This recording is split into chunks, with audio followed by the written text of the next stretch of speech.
한반도에서 가장 일찍 새해를 만날 수 있는 간절곶에서 2026년 병오년 새해 해맞이객을 위한 다양한 행사 준비가 진행되고 있습니다.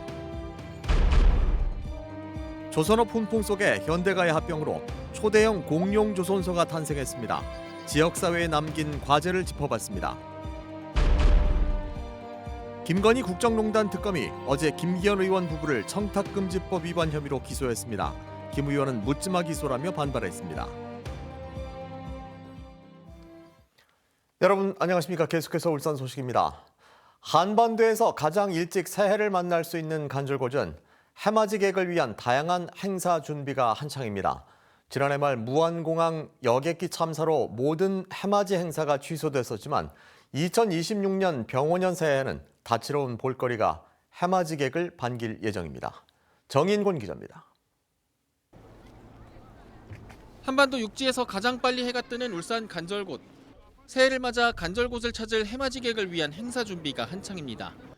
2026년 병오년 붉은 말의 해를 맞아 설치한 붉은 회전목마는 아이들에게 인기 만점입니다. 간절곶을 상징하는 소망우체 통해서 새해 소망도 빌어보고 간절곶 비석 앞에서 인증사진도 남겨봅니다. 올 한 해 너무 바빴고 근데 앞으로 이제 며칠 남지 않았지만 더 뜻깊은 내년을 위해서 준비하는 귀한 시간을 만들고 싶어요. 뭐 부자가 됐으면 좋겠지만 사실은 일단 건강이 최고니까 건강하게 그냥 잘 지냈으면 좋겠어요. 별일 없이. 올해 해맞이 행사는 사흘 전 발생한 제주항공 여객기 참사로 모든 행사가 취소됐었습니다. 이번 병오년 행사는 간절곶 한반도의 첫 아침을 열다라는 주제로 다양한 행사를 준비하고 있습니다. 7시 31분 떠오를 새해 일출 전 새벽 시간에는 화려한 불꽃놀이와 1,500대 규모의 드론쇼가 펼쳐집니다.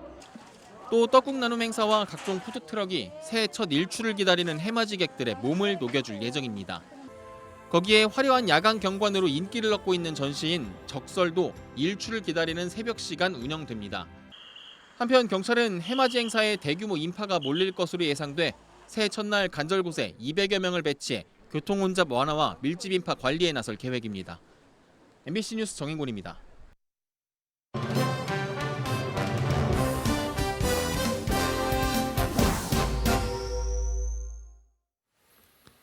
올해 울산 3대 주력 산업의 희비가 엇갈린 가운데 조선업에는 훈풍이 불었습니다. 특히 HD-현대중공업과 HD-현대미포의 합병으로 독보적인 세계 1위 조선소가 탄생했습니다. 이렇게 많은 기대를 모으며 출범한 초대형 공룡 조선소가 지역사회에 남긴 과제를 이용주 기자가 짚어봤습니다. HD-현대중공업과 HD-현대미포의 합병으로 탄생한 통합 HD-현대중공업. 2035년 목표를 지난해 매출액보다 2배 많은 37조 원으로 잡았습니다.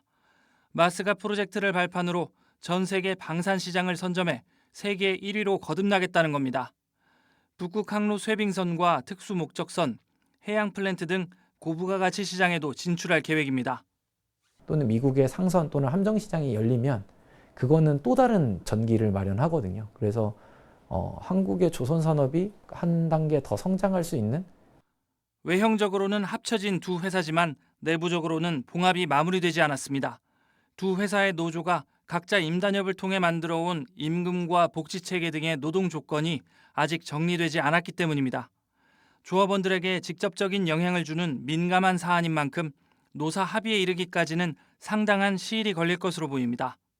합병은 이제 발표만 했을 뿐이지 여기에 대해서 앞으로 임금 체계가 다른 부분에 대해서 그리고 복지가 다른 부분에 대해서 현대중공업 노동조합과 어떠한 논의를 한 적도 없습니다. 급격하게 늘어난 이주 노동자에 대한 논란도 잇따랐습니다. 조선업이 밀집한 동구 지역의 외국인 주민 수는 5년 새 3배 넘게 늘었고 전체 인구 대비 6%를 넘어섰습니다. 이주 노동자가 늘면 고강도 저임금 구조가 굳어지고 청년 고용이 실종될 것이란 우려가 나오는 가운데 다른 한편에서는 이들이 지역사회에 스며들어 구성원이 될 수 있는 방안을 마련해야 한다는 주장도 나옵니다. 이 사람들을 그냥 소모적으로 생각하고 일정 기간이 지나면 다시 돌려보내는 그런 방식으로 할 거냐, 아니면 우리가 적극적으로 대한민국 국민으로 특히 울산 시민으로서 좀 살아갈 수 있도록 같이 노력할 거냐. 일감은 넘쳐나지만 일할 사람이 부족한 조선업. 초대형 공룡 조선소가 남긴 숙제에 지역사회의 고민이 깊어지고 있습니다. MBC 뉴스 이용주입니다. 김건희 국정농단 특검이 어제 김기현 의원과 부인 이모 씨를 청탁금지법 위반 혐의로 불구속 기소했습니다. 김 의원과 부인 이모 씨는 지난 2023년 국민의힘 당대표 선거 당시 선거를 지원해준 대가로 김건희 여사에게 시가 267만 원 상당의 로저비비의 클러치백을 제공한 혐의를 받고 있습니다. 이에 대해 김기현 의원은 입장문을 통해 특검이 그 어떤 범죄의 증거나 혐의점도 찾지 못했으면서도 묻지마 기소를 했다며 반발했습니다.